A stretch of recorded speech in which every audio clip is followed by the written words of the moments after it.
So in today's class, we will directly go with the flight performance. When you size the aircraft, then if you are flying in the atmosphere, then what will be the thrust required, what will be the drag required, what will be the L by D, right?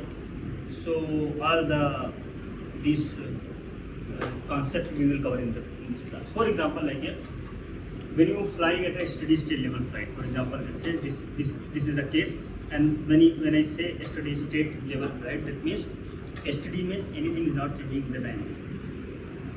Okay, steady a level flight, that means by seeing the wing you will say the name whether it is level or not level. For example, both the wing are this and this wing are aligned, right?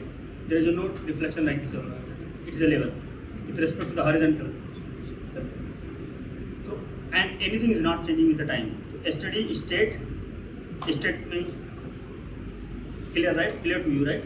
So climbing flight is also level flight, but this is a steady state level, and that can be a steady level climb flight. Okay. So, but like for example, when the aircraft is flying, then what amount of lift it is generating, and we know that when aircraft is flying at a steady state level flight, lift equal to weight and thrust equal to weight, and this one is a very approximated equation. When I will derive the equations of motion later, then you will see which term you will approximate, then you will get thrust equal to drag and lift equal to. You will be very surprised. For example, like when we assume that okay, pitch angle is very small, and there is no bank involved, and there is no thrust angle is involved, and so much approximation will you put, and then you will get to know that lift equal to weight and thrust equal to drag. Okay, but first for example, like we have to think some common sense, not directly jumping into the mathematics. Okay, later we will get to know that how we have derived lift equal to weight and thrust equal to drag. Okay, so now this is a steady state level flight. That means aircraft is moving with a constant velocity. Okay, and it is not dipping, the aircraft is not dipping and not increasing its altitude, right? So that means at all the time lift is balanced by the weight. So I can write first equation, lift equal to, okay, and now aircraft is moving and with a constant velocity. So for example, let's say the engine is providing the thrust and aircraft is not accelerating. Okay, so that means what the amount of drag which is produced by the air while the aircraft is flying, okay, the thrust is that much only generated to overcome the drag. The amount of thrust which is generated is only used to overcome the drag, not beyond that value or not less than that value. So exactly mathematically we can say thrust required equal to drag, right? Thrust required. And you may observe this is very simple equation, but it is not a very simple equation at all. When you do the equation of motion in a generic case, then you have to approximate the things, then you will get to this. Okay, so we can combine these two equations and we can reach to this W divided by L by D. This way. Okay, these are things. Okay, so as a designer, you have to have a feel for the number. Okay, so the best way to get the feel for the number, the first thing is you have to at each and every step you have to be very careful, like what is the significance of this, what is the significance of that. Okay, what should be the ranges of this value, and if I am getting this value, it is making sense or not. Okay, so each and every time you should question yourself, like whether how it is coming, what is the value, it is making sense or not. So like that, this time to time you will get the experience, you will get the feel. So now thrust required, I can say thrust required, right? W divided by L by D. So L by D is nothing but the aerodynamic efficiency. The name here aerodynamic efficiency means every time I want to get more lift, but at the less cost of drag every time. मतलब हमें lift चाहिए ज़्यादा और drag की जो penalty है वो हमको कम देगी। ड्रैग कम होगा तो इंजन से पावर भी कम लगेगा, but sometimes we want the drag during the landing, कि ड्रैग हमारे पास ज़्यादा है तो स्पीड हमारी कम होगी, तो हमें शॉर्टर रनवे की जरूरत पड़ेगी। Each that I will tell you later, so we remember what I am saying each and every time, right? कहीं कहीं ड्रैग आपके फायदे के लिए होता है और कहीं कहीं ड्रैग आपके लिए, तो इसी वजह से बोला कि एयरक्राफ्ट डिज़ाइन में compromise is everywhere in aircraft design. Nothing you will get, see something you are getting is somewhere you are losing also. So वो कंप्रोमाइज होना चाहिए। कंप्रोमाइज सब अच्छा कंप्रोमाइज होगा ना तो अच्छा एयरक्राफ्ट बनेगा, राइट? एल बाई डी, अब क्वेश्चन आता है कि एल बाई डी की वैल्यू कितनी होनी चाहिए। The question comes like what is the value of L by D. Okay, so for example like if you know the L by D value, then if you already estimated, then you can directly come across that this much thrust required we need to make a possible flight, right? Okay, now if you write thrust required to see lift equal to weight, when I say I can write half rho v square s into c. Okay, just remember. Okay, so how many terms are involved here? 1, 2, 3, 4. 4 terms is involved here. Now, if you are flying at a constant altitude, then rho will be constant. And when I say rho equal to constant, then you should also have a feel for that rho. What is the rho value at sea level? What is the rho value at higher altitude? तो इसकी feeling हो, और इसके लिए मतलब कोई, अब आप कॉमन सेंस भी यहाँ पे यूज करोगे ना, एटलीस्ट तुम ये बता सकते हो कि अल्टीट्यूड ऊपर जाने पर डेंसिटी घटेगी या बढ़ेगी। सिंपल तरीका, ठीक है? फॉर एग्जांपल मान लो ये कमरा है, ठीक है? अब यहाँ सारी एयर, मेरे हाथ को ऐसा अगर यहाँ पे देखो तो यहाँ पर मेरे हाथ में अगर मान लो फॉर एग्जांपल ये, इस पर सारी एयर इसके ऊपर जुटती है, वो प्रेशर लगा रही है, राइट? अगर मैं अपना हाथ यहाँ कर दूं, क्योंकि थोड़ा एल्टीट्यूड बढ़ गया है, तो ये वाली एयर नहीं लगाएगी, ये वाली सारी एयर ऊपर लगेगी, ठीक है? तो जब प्रेशर ज़्यादा रहेगा तो एयर ज़्यादा थिक रहेगी, राइट? इसका मतलब जब हम ऊपर जाएंगे तो एल्टीट्यूड के साथ साथ डेंसिटी जो है वो कम होती है। कैलकुलेशन किया, 5 किलोमीटर पर तुम्हारा डेंसिटी आ गया 1.56 kg/m², तो तुरंत इमीडिएटली चेक करो, नहीं गलत, एक से 1.225 जो कि सी लेवल पे डेंसिटी, उससे कम ही होना चाहिए। तो हर स्टेप पे जब आगे बढ़ो ना, तो सोच लो कि नंबर जो कैलकुलेट किया है वो सही है कि नहीं, क्योंकि यहाँ पर एक एयरक्राफ्ट डिज़ाइन है जो डिज़ाइन फ्लाई करेगा, उसमें अगर कुछ गड़बड़ी कर दी ना तो फिर उसके बाद क्या कहते हैं, वो एक्सेप्टेबल नहीं रहेगा। एविएशन में मतलब नहीं एक्सेप्ट होता क्या डिज़ाइन, क्योंकि ये एयरक्राफ्ट डिज़ाइन मतलब एक आप सिस्टम पे काम कर रहे हो, आपको हर एक नॉलेज, डोमेन की नॉलेज होनी चाहिए, थोड़ा थोड़ा, मैं नहीं कह रहा हूँ कि एकदम पूरा एक्सपर्टीज होनी चाहिए, पर जो भी कैलकुलेशन कर रहे हो उसकी तुम्हें फील होनी चाहिए।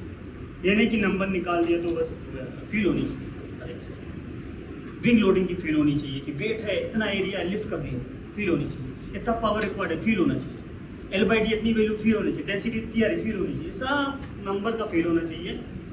तो फिर उसके बाद क्या कहते हैं, तुम्हें एक अच्छे डिजाइन पर। तो अब ये लिफ्ट क्या है, V पे इसका directly dependent upon V, S, CL and rho. Okay, so now अब pay attention to this expression. The question comes, how will you increase the speed? How will you increase the speed? By putting the throttle forward. मैं engine से thrust बढ़ा दिया, अब क्या होगा, जो thrust required इस कंडीशन में था उससे ज़्यादा हो जाएगा, तो क्या करेगा एयरक्राफ्ट? तुरंत क्लाइंब करेगा, तुरंत क्लाइंब करेगा। मतलब अगर एयरक्राफ्ट ऐसे जा रहा है, आपने फुल थ्रॉटल डाल दिया, क्लाइंब कर जाएगा, क्योंकि आपका जो पावर है वो पावर रिक्वायर्ड के उस इंस्टेंट पर जो पावर रिक्वायर्ड है उससे ज़्यादा हो गया, तो तुरंत क्लाइंब कर जाएगा। पर तुमको तो मेंटेन करना है लिफ्ट इक्वल टू वेट ना, मतलब वही एल्टीट्यूड मेंटेन करना है, तो क्या करोगे आप? आपको समहाउ डाउन करना पड़ेगा एयरक्राफ्ट की नोज को। ओके, नोज को डाउन करना पड़ेगा, ठीक है। तो यहाँ बताओ, forget about what I said, nose down करना पड़ेगा। क्या तुम रिड्यूस करके लिफ्ट को वही मेंटेन कर सकते हो? See this place, if you are flying at one particular altitude, rho is constant and you have already size your aircraft, then S is constant and so what is the value, so what is the term remaining, CL. तो CL को आपको decrease करना पड़ेगा। CL decrease कैसे होता है? This value will be constant, CL alpha combination of both wing and tail, ठीक है। CL alpha let's say is constant and then CL naught also fix हो गया, right?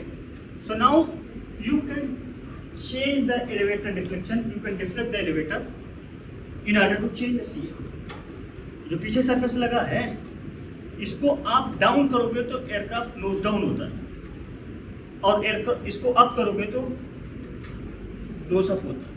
क्योंकि अगर आपने उसको डाउन किया तो फिर उसके बाद आपका इधर एंगल ऑफ अटैक बढ़ेगा, लिफ्ट यहाँ जनरेट होगी, सीजी आपका समवेयर हेयर है फॉर एग्जांपल, मान लो सीजी यहाँ है, तो वो सीजी का अकॉर्डिंग नेट मोमेंट देगा जो कि नोज डाउन होगा। एक सिरा अगर ऊपर जाएगा तो एक सिरा ऑटोमेटिकली नीचे जाएगा। मैंने कहा था ना कि आप एक तराजू की तरह समझो इसे, एक पल्ले पे आपका विंग है, दूसरे पल्ले पे आपका टेल है। तराजू में क्या होता है कि आपको वेट डाल करके क्या कहते हैं, आप बैलेंसिंग होती है ना, अज्यूम सम हाइपोथेटिकल थिंग्स, नीचे से वेट डाल दो, मतलब आई मीन एयर, ऐसे बैलेंसिंग, ठीक है। तो जरा सा डिसबैलेंस होगा तो एयरक्राफ्ट डिसबैलेंस होगा, राइट। तो इस केस में क्या डिसबैलेंस ही तो कर रहे हो, यहाँ थोड़ा सा फोर्स बढ़ा करके आप पिच डाउन कर रहे हो, ठीक है। तो इस केस में क्या होता है, जब आप when you do this then you are what you are doing, you are reducing the angle of attack actually. When you are deflecting the down, you are decreasing the angle of attack, okay। So when you are deflecting the down, angle of attack गिरेगा, if angle of attack decreases then what is the lift curve slope also? Typical, this is nothing but the symmetrical and this one is for the camber. So in both the cases, whatever file you have chosen, whether it is symmetric or cambered, in both the cases when angle of attack decreases or lift will decrease, right? So that is how you maintain lift equal to weight. So at least by explaining the flight performance concept only, I have told you that how this two control works. One is throttle and second is elevator. When you put the throttle forward, aircraft tries to climb up. If you at the same time when you put the elevator down, aircraft will try to nose down moment. That means by using both the controls, elevator and throttle, you can maintain the trim flight, a steady state level flight you can maintain. ये दो controls जरूरी होते हैं, but later I will tell you take coordinated and all the four controls के साथ। तो हर एक expression में जाके देखो कौन सा पैरामीटर किस पे डिपेंडेंट है, कैसे बढ़ रहा है, कैसे घट रहा है, ठीक है, और वो पैरामीटर जिस पे डिपेंडेंट है वो किस पे डिपेंडेंट है, ठीक है। इससे ऐसे चलोगे क्या कहते हैं, then you will get the very good idea of how to design the aircraft, okay. So now what was the speed, okay, so each and every time when I write, for example, let's say half root v square s into cl, so this is constant value. If you're flying one day, this is constant value, this is constant value, so v square cl is completely constant, right? Okay, this is weight, right? This is also constant, so v square cl is constant. That means roughly when you take the velocity at this axis and CL at this axis, so this weight, this curve you will get something like this. And that means if you are increasing the velocity, your CL is going down, okay? अब आप पहले रफली plot करने के लिए क्या कर सकते हो, v एक्स एक्सिस पे v को v स्टार से स्टार्ट करो और 2 और 3 टाइम्स वी इंस्टॉल करके ये एक्सेस बना दो और सारी वैल्यू यहाँ पर पुट कर दो, सीएल की वैल्यू निकाल करके वाई एक्सेस में पुट कर दो, प्लॉट कर दो, एज सिंपल है। स्केल भी डिसाइड करने की का तरीका मैंने बता दिया कि स्टार्ट करो वी स्टार से, क्योंकि वी स्टार के पीछे लेना बेकार है। आप स्टार स्पीड की डिफरेंशिएशन क्या होती है? स्टार स्पीड है minimum speed at which you can sustain the level flight. तो उसके स्पीड से नीचे स्पीड पर बात करना doesn't make any sense, right? So आप मिनिमम स्पीड स्टार रखो, और जो जनरली क्या होता है कोई भी इंजन लोगे तो 2 times of we star provide कर देता है, रफली, आई एम सेइंग रफली, ओके? आप 2 टाइम्स 3 टाइम्स भी ले सकते हो, वो सक्सेस भी कर सकते हो, ठीक है? और सब सीएल की वैल्यू प्लॉट करो, पर सीएल की वैल्यू उतना तक प्लॉट करना जितना सेंस हो। अब यह नहीं कि -2 कर दिया, it doesn't make sense. Left कर स्लोप ऑफ वो एयरफॉइल का कर्व देखो सीएल निगेटिव कितना तक जाता है, ठीक है? यहाँ पर तो फिक्स है, वी स्टॉल पर रखा सीएल मैक्स आ जाएगा। तो एक ग्राफ आ गया तुम्हारा। तो ये एक दिखाता है कि ये ग्राफ दिखाता है कि आपकी डिफरेंट वेलोसिटी पर आपका सीएल क्या होगा। आपके स्टार पर सीएल मैक्स होगा, वेरी हाई स्पीड पर दैट कैन बी सीएल 0.01। सो अगर एयरक्राफ्ट बहुत हाई स्पीड से फ्लाई कर रहा है, मैक्स स्पीड से फ्लाई कर रहा है, तो तुम कर सकते हो अच्छा इसका सीएल जो है वो 0.01 0.02 होगा, ठीक है? आपको फीलिंग आ रही ना? आपको फीलिंग इस वजह से आ रही कि प्लॉट किया है, इसके पीछे साइंस समझिए आप, that is why you are getting, okay? Now so one plot is ready, right? This plot is number 1 plot, okay? Now when you write, then second plot will be CD equal to, let's say, CD naught plus KCL square. Okay, so now here 2 terms is there, okay? First one is CD naught and second one is K with the CL, okay? So अब इस term को समझो, pay attention to it. हवा, air is flowing all over the body, right? Fuselage, wing, vertical tail, associated with this vertical and horizontal tail there is elevator, rudder and here wing, aileron, flap, सब पे air flow कर रहा है, ठीक है? तो shape की वजह से जो ड्रैग आएगा ना वो CD नॉट होगा। अब मैं इसी प्लेन को ऐसे कर दूँ तो CD नॉट बढ़ेगा घटेगा? बढ़ेगा, ठीक है? आपने स्ट्रीमलाइन बॉडी को ब्लॉक बॉडी बना दिया, ठीक है? आप खुद सोचो, मोटरसाइकिल पर बैठे हो, कार्डबोर्ड इतना बड़ा अगर मान लो आपके हाथ में है, तो अगर आप ऐसे करोगे, ठीक है, तो आपको ड्रैग नहीं, वो बाइक से ज़्यादा पावर नहीं लगाना पड़ेगी अगर स्पीड मेंटेन करने के लिए। जैसे आपने ऐसे किया तुरंत बाइक स्लो होने लगेगी, तो आप एक्सीलरेटर ज़्यादा डालोगे, पावर ज़्यादा लेगा, क्योंकि ड्रैग ज़्यादा होगा। Thrust required equal drag, right? Drag ज़्यादा, थ्रस्ट रिक्वायर्ड ज़्यादा। कहाँ से आ रहा था? इंजन से आ रहा था, ठीक है? अब KCL स्क्वायर होता है लिफ्ट डिपेंडेंट ड्रैग, मतलब जितना लिफ्ट ये नहीं कि डायरेक्टली वर्टिकली अप है, नो। लिफ्ट क्या होता है कि मान लीजिए for example like I will tell you maybe in some free time what is the theory of the lift. तो theory of the lift can be explained by the Bernoulli's, Newton's law, circulations.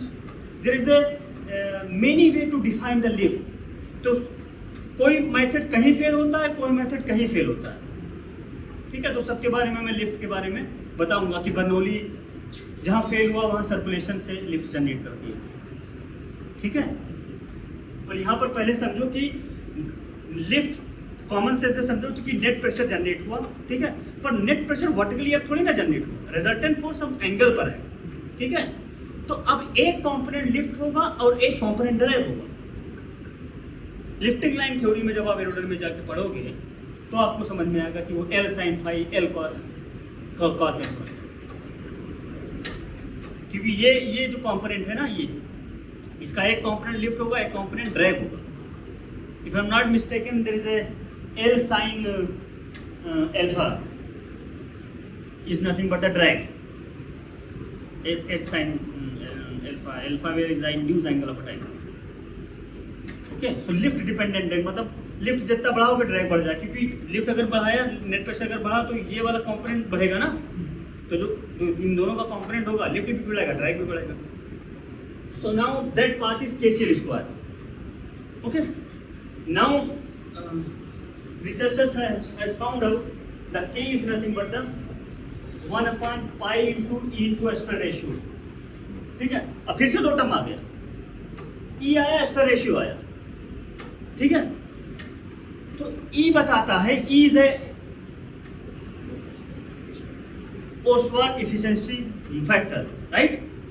ये बताता है कि कितना बढ़िया lift distribution है आपके wing पर। आपका पूरा अगर इलिप्टिकल है तो आपका क्या होगा, इक्वल टू 1 होगा।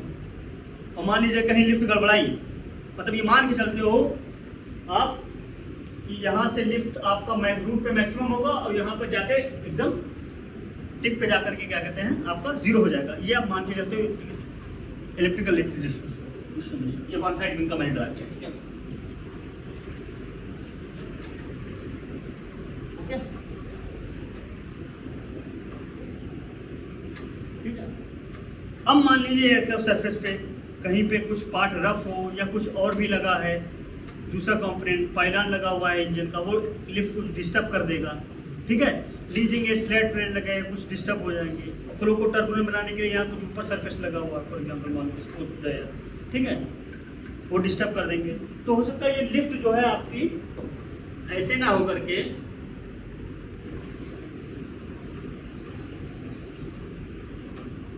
ऐसा हो सकती है, मे बी दैट केस, ठीक है, ऐसे भी हो सकती है लिफ्ट। तो वो फैक्टर को अकाउंट करने के लिए ई की वैल्यू 1 ना लेकर के हम points depending upon the aspect ratio, there is empirical relation 0.8, 0.7, 0.8, मतलब जितना क्लोज टू 1 होगा उतना अच्छा होगा, ठीक है।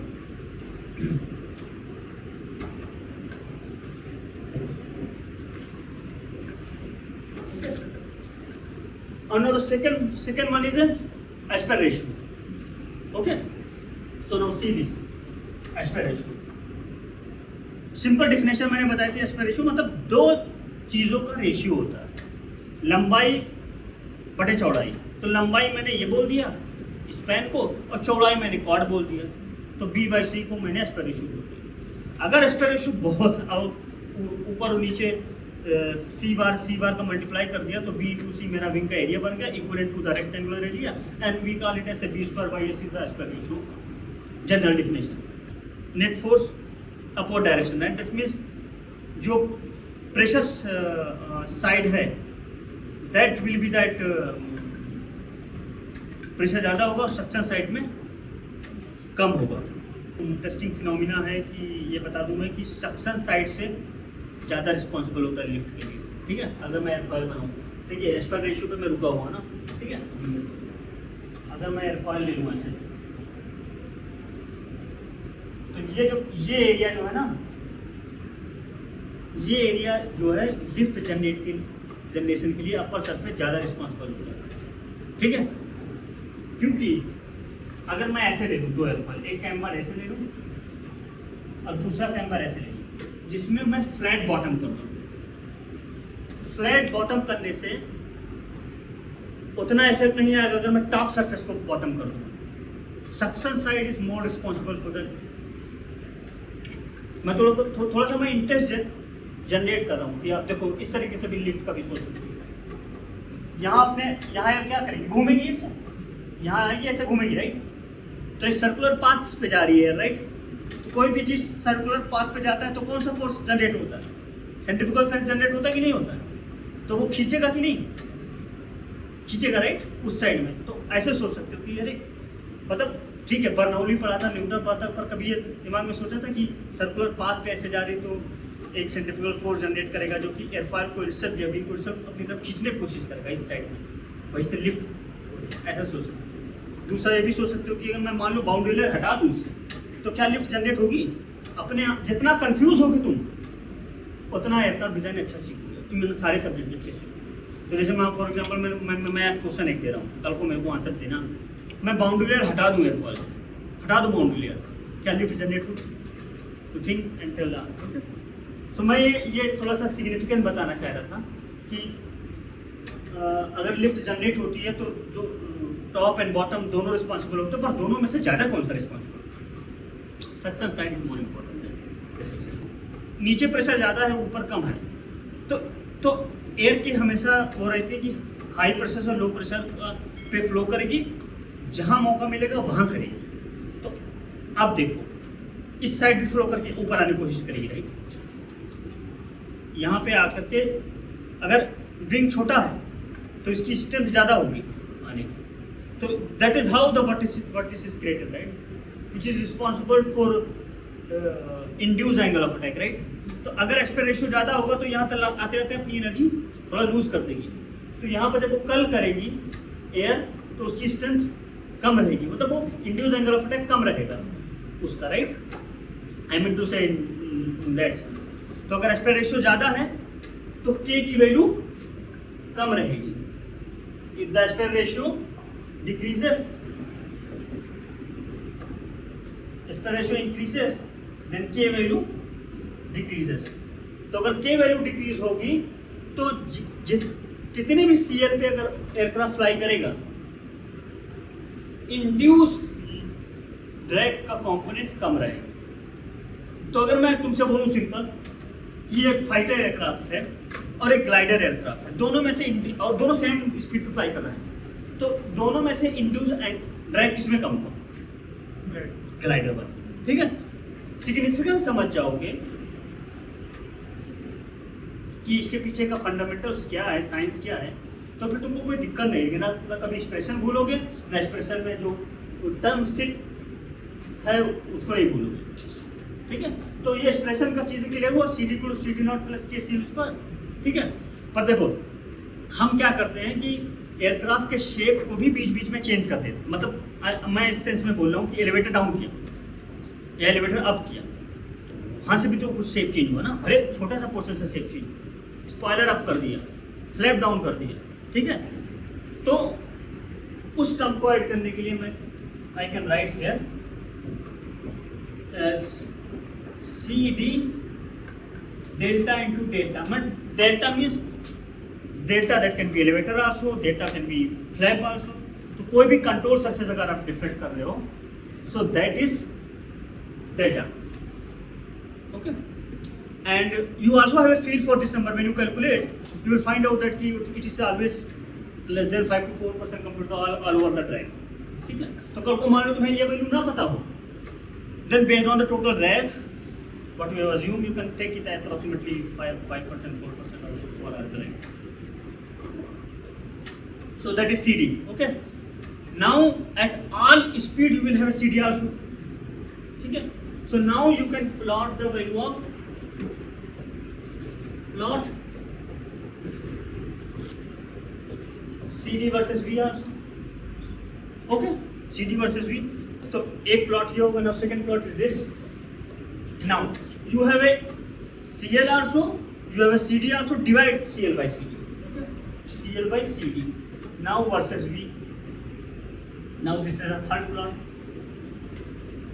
Okay, then you will see here in CL by CD plot, you will get to know this kind of curve,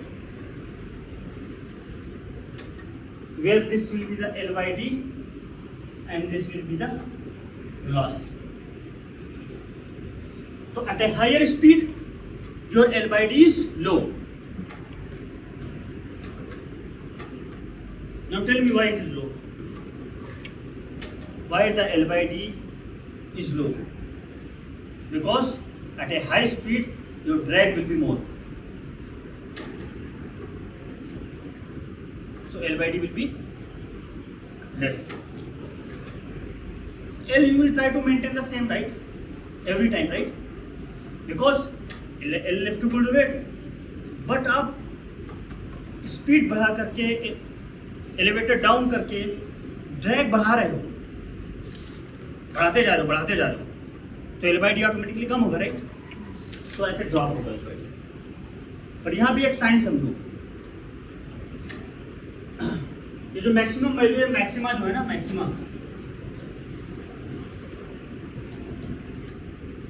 are this dependent upon speed or not? You just tell me.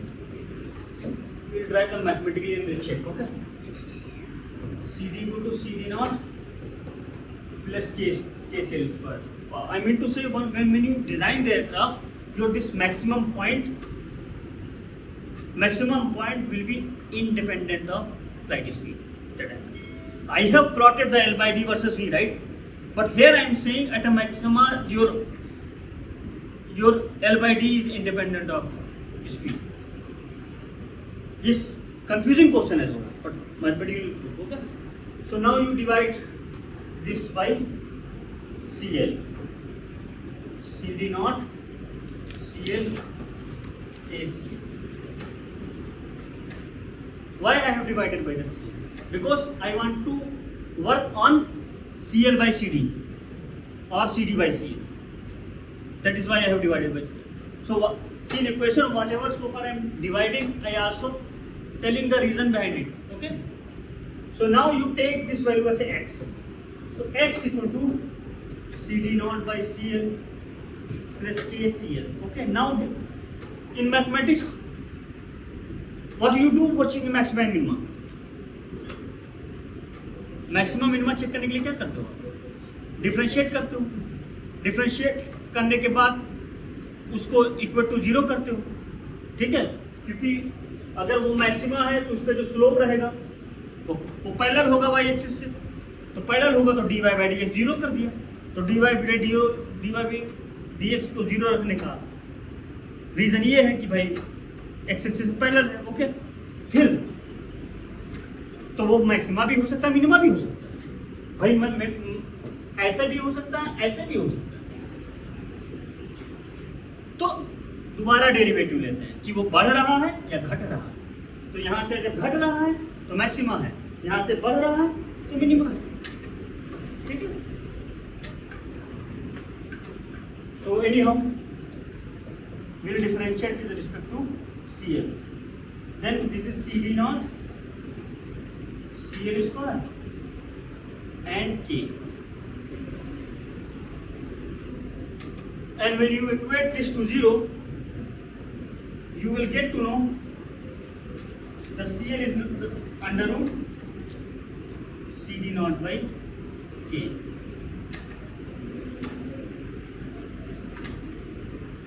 Okay. And you double differentiate. If you double differentiate, you will get to know that 2 CD naught CL cube, right? Right? K is constant or differentiation will be 0. So CD naught positive, CL positive, so it is positive, right? तो अगर second derivative positive है तो वो क्या है? Minimum है, right? तो मतलब CD बाई CL मिनिमम है, तो CL बाई CD क्या होगा? मैक्सिमम होगा.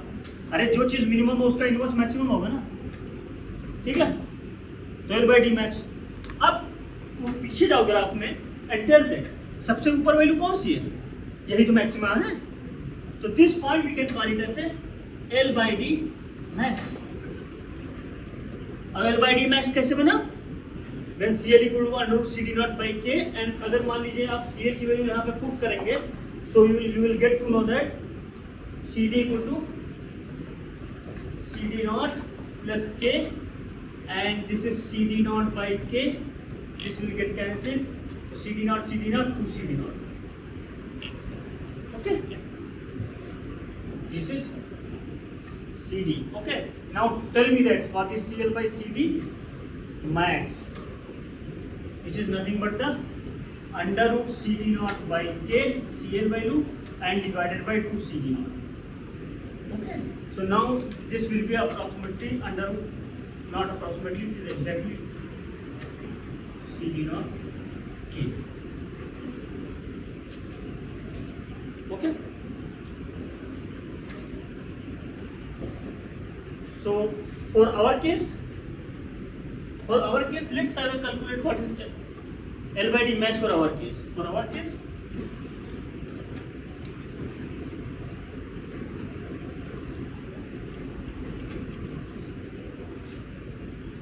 assume CD naught equal to 0.04 and E equal to 1 and tell me L by D max. See, I am assuming CD naught equal to 0.04. I am that can be 0.02 also, 0.03 also, but to be more conservative side I have taken 0.04. And later will take you take 0.05 instead, because you will be having a four rotor also, right? 8 rotor or 4 rotor. That also will provide CD0 when you take lift off or transition or color flight. You calculate and tell me what is L by D max you are getting. What is aspect ratio? What was the aspect ratio? Huh? 10, right? E is 1, right? So what is K? 1 upon pi into 1 into 10. So can you tell me how much it is coming?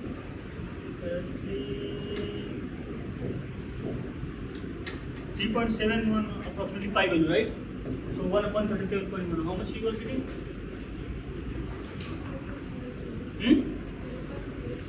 0.03. Okay. So tell me CD0, put K value and CD0 value under root multiply by 2 and then reverse how much? At least you will get 10.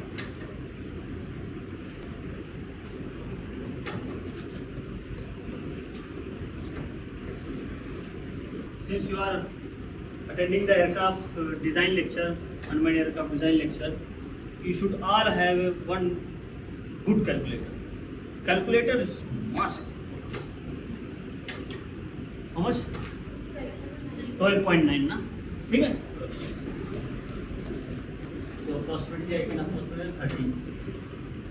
देखो, with my sense I told that क्या 10 तो मिलेगा ही मिलेगा, ठीक है? तो ऐसे तुम भी लोग कॉन्फिडेंस धीरे धीरे करके बिल्डअप करो. कैलकुलेट करने से पहले ये प्रेडिक्शन होना चाहिए कि इतना ही आएगा, इसके आसपास ही आएगा.